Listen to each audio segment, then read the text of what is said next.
Hello everyone, my name is Pyjama Gamer and welcome back to another video. I did try to do a bit of a walkthrough when it comes to Game of War, but for some reason there seems to be a bit of a technical issue.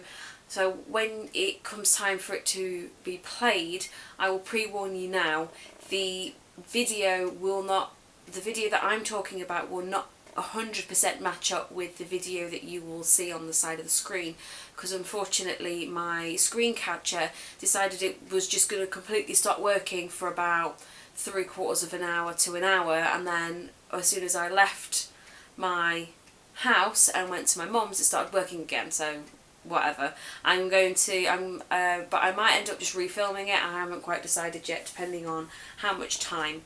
So instead I decided, instead of not doing a video, I would do a very quick video about a game that you can play it, it's free to download online. However, the version of the game that I have is not a video game. It is actually a card game, and that card game is called Cards Against Humanity.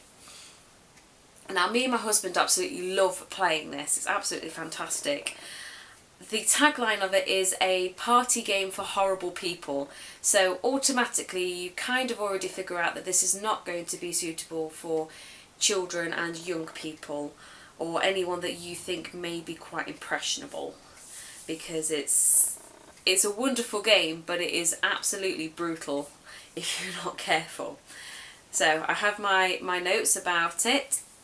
So it was released in 2001, which is surprising me because I've only heard of it quite recently, so I figured it was relatively, it wasn't not too long ago.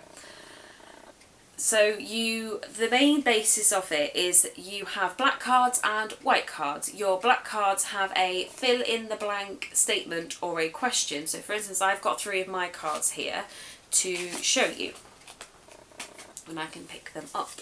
Now you can either have one like this, and this one says, "Nobody expects the Spanish Inquisition. Our chief weapons are fear, surprise and blank." I gotta love Monty Python. I love a good old Monty Python reference. Now you can have filled the blank in with 2. For instance, this one says, "Listen son, if you want to get involved with blank, I won't stop you, just steer clear of blank." So you can have one with just pick 1, pick 2, pick 3. I haven't found a pick 3 one yet. And then, or you could have a question like this one, which is, "What kept Margaret Thatcher busy in her waning years?" So that is your kind of opening card. The people who play the game, it's recommended you can play it with people from 4 people to 20 people, depending on the size of your group. Me and my husband play it just on our own, so you can play it with less people, but it kind of takes away from the main aspect of it, because it is supposed to be lots of people, and you're supposed to have a card czar, which is kind of the person in charge. They are the one who draws the cards and everybody else has to use it to answer it. So that's your black cards. Your white cards are basically answers, but they are all usually nouns. So for instance, I've got Trenchfoot, the Unstoppable Tide of Islam, and the Milkman, just to give you an example of some of the cards that you may get if you end up buying the game. You do also have, I could only find a blank white one. You have a blank white one and a blank black card for you to write your own questions and answers on as well. So the theory is you have a card czar who is in charge, and like I said, they pick up the black cards and they read out the questions. If, for instance, I was given this, so my card czar picked this question up, which is "Nobody expects the Spanish Inquisition," I would then have to look through and pick what I think is the funniest or rudest, most obscene one that I can have. So I would say, for instance, put Trenchfoot. So mine would read, "Nobody expects the Spanish Inquisition. Our chief weapons are fear, surprise and Trenchfoot." everybody else would then have a go, and the card star would decide who was the winner. The person who's usually the card star is the person who lost in the previous game. That's if you play it properly.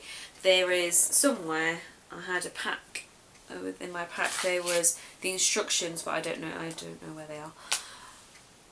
So that is round about it. So is there anything else? Let me have a quick look.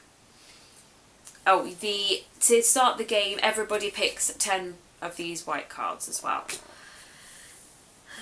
Yeah, I've done that. Let me read it. Yeah, so then once a person is decided the winner, the loser then becomes the card star, and then the game can begin again. They say that you can play it for up to an hour and a half, and I imagine that the reason that they say you can play it up to an hour and a half is probably because after then it can kind of get a little bit repetitive of the kind of questions and the answers that you get. So, you know, so that's just about it. So things that I like about it is I'm ordinarily not quite a brutal person, but I quite like some of the questions. It can be quite funny. You can have a shared sense of horror or disgust at things. It requires you to have a lot of unusual knowledge of creepy and disgusting things. So when you get the reference, you're not quite sure whether a part of you wants to be happy because you've got a reference, and the other part of you thinks, should I really admit that I know what this means? So it's a lot of fun. It's particularly when you're drunk, I have to admit. It can bring a group together in shared disgust / annoyance at something, and that's some of the things that I like about it. Some of the things that I don't like about it is that it can get quite repetitive after a while if you're not careful.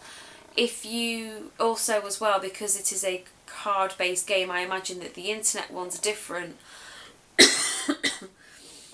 But if you're not careful, you can get a lot of, because take for instance, I'm going to show you how many. So this is, I've got 2 packs. I've got this one and then I've got the 3rd expansion. Now this here is all of the white cards that I have. And yes, it seems like loads, but if you draw 10 each, it soon goes down. And unfortunately you end up with a lot of the same kind of questions. Anything else that I don't like about it? Some of the answers, I know it's a game called Cards Against Humanity, so you automatically know that it's not going to be the politest and nicest things to be talking about. But some of the things on there, I think maybe that's a bit too far. But there you go. It's a good laugh anyway. And the other thing that I don't like about it is, as I've said, it requires a lot of unusual knowledge, which is great if you have that unusual knowledge, but if you don't and you put an answer down and you don't really know what it means, you have to then kind of hold a time out while you go and Google whatever it is. For instance, this is probably a sign of how innocent or whatever I am, is that I didn't know what queefing was. So I put the card down, and to me it made absolutely no sense. And my husband did say, what does that mean? And I was like, I've got no idea. So we had to stop and wait for a couple of minutes while I googled queefing, which is probably going to sound wonderful to my mortgage provider, my internet provider, along with some of the other things that I Google whenever I'm playing it. So it can require unusual knowledge that, if you don't really know what it is, can kind of take away from the fun aspect of some of it. Not all of it. There's probably between 5 and 10 cards that I've had to Google to find out what it is. And some of it, you look at it and you just go, I automatically regret my decision to Google this. But there we go. So what do I give it out of 10? I give it a 9 out of 10. I absolutely love Cards Against Humanity. I love playing it with my husband. I'm hoping that when he gets back from Stockton, we have both agreed that we will try trial doing, like for instance Jacksepticeye and PewDiePie do a lot of the Happy Wheels game, and they have quite they do it quite a lot, and they have a series based on it. I think me and my husband are hoping that we will have a quick series on Cards Against Humanity where we both play it together. I would also like to try the online version and see which I prefer. Do I prefer the cards or do I prefer the computer version? I would be quite looking forward to doing the computer version, because then you guys can kind of see what we're drawing while we're drawing it. So it'd be interesting. We'll give it a go and we'll see what happens. So yes, 9 out of 10. A really enjoyable game. I get most of the references, so I get how awful they are. Not all of them, but there we go. And like I said, sometimes I think maybe they go a little bit too far. But when the tag, as I've already said, when the tagline is a party game for horrible people, you know it's not going to be nice. So definitely not for children either, as it says 17 plus. So children or young adults. There we go. So